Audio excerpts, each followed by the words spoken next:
Good morning, everybody. Well, today we're going to be putting some audio in the Monster Cart. That's right. We're going to put in two 10-inch subs, a flat screen media player, and showing you how to hook it up without having to blow your alternator out. Today's video is going to be sponsored by ABS Landscape Solutions here in Kingston, Georgia. Check them out. I'll put their information in the link below. Well, let's get started. Well, first of all, before you go put an audio system in the cart, most of your electric carts, doesn't really matter. You can put them in there. Doesn't really affect it much because most of them are 36 volts already. So you pretty much have to like damper it down to use it, which is a good thing. Got too much power. With a gas-powered golf cart, sometimes you don't have enough power because they don't have a really big charging system like in your car, or as if the electric golf carts, we have to plug them in and charge them. So just drains the battery a little bit quicker. So with that being said, let me go show you. This being a gas powered, here's your alternator. Still got the belt on it. Regulator for your voltage. Now you might want to test this to make sure that you are getting enough voltage out of here, because if you're not getting enough voltage out of here, when the amp hits or the subs hit, subsequently it'll pull all your power out of the charging system. So again, make sure that it's putting a proper amount of voltage. I'm running actually two batteries in the golf cart, one for kind of like a backup, and then one obviously for my main battery. That way it just doesn't drain it out as fast. Now I already have my amp wires ran. They're all just sitting right here. Hooked them up to the battery. I got my ground wire already hooked up. I'm gonna make a tray, which will be in a different video, right here for my amps and the capacitor. I already got my subs in there underneath the seat. They are underneath this seat, obviously, as you can tell. And I'm going to put all my electronics under this seat to kind of keep everything localized. Now, my radio's already in. I already had a slot for the radio when I got the cart, so I really just used it. I had to modify it a little bit because it is such a big screen. Why did I get the big screen? I don't know. I guess just to be bougie.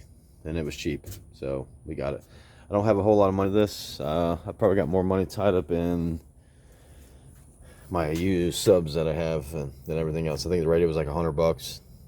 And then I bought an amp wiring kit, which is like $40, I think, which is going to be essential. Now, when installing a car stereo in a golf cart, it's not like putting it in a car where you have to buy a factory harness kit where the radio, you butt connect all the wires together and then you plug it into the factory harness. Well, this doesn't have a harness at all whatsoever, so you kind of have to make your own. With all being said, let's get into it. Let me show you a couple different things that I did to make sure that it's going to work properly. First of all, what you want to do is find your constant power to your ignition, which is my red wire here that I've got. My blue wire is the keyed one, and this is my starter wire. This is a very, very simple system. It used to be an electric golf cart. We converted it to a gas and essentially wiped out all the other electronics, took them out. I mean, all this BS is from the previous owner with all the LED lights and stuff that I took off. So let's backtrack. Find your positive. Find your power turn on. Because in your radio, in every radio, doesn't matter who makes it, the yellow is going to be your constant power. This one I ran straight to my battery back there because I don't want it to tie up any of the system. I don't want to pull it out of the ignition system and just not having enough power for the radio to push the speakers.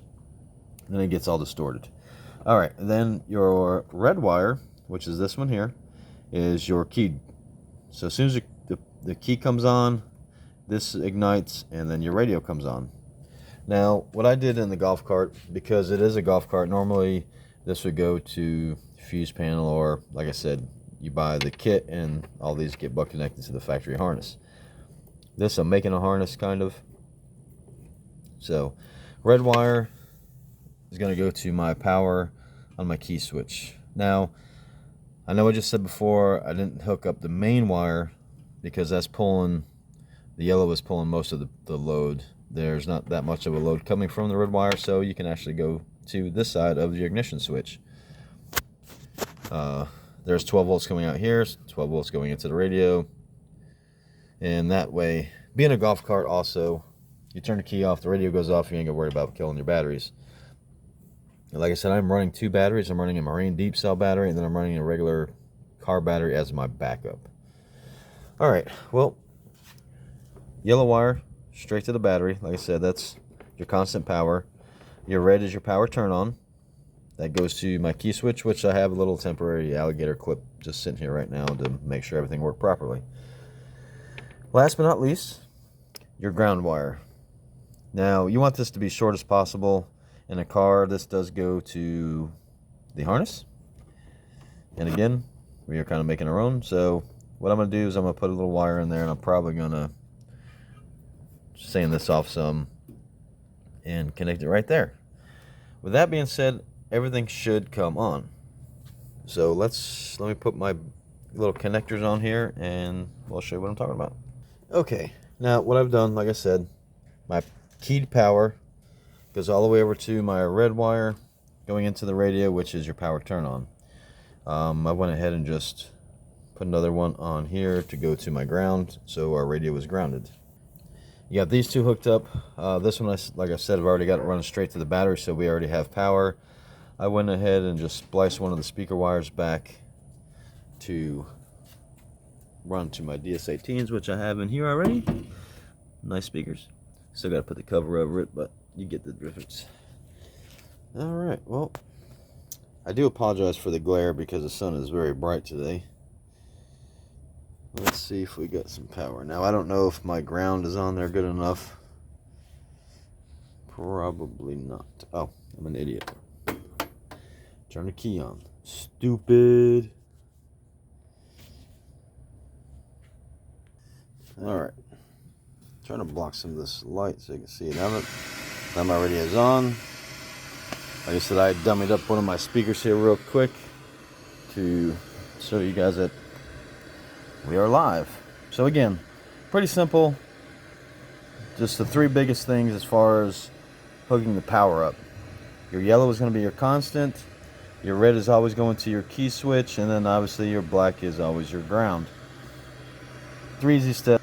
Make sure you hook them up first before you do anything else. That way, you know it's probably going to work. Well, that's the radio right this second. Kind of short, straight to the point. I'm going to start making another video on hooking up the subs and amps. So stay tuned. This is part 1. Part 2 coming soon.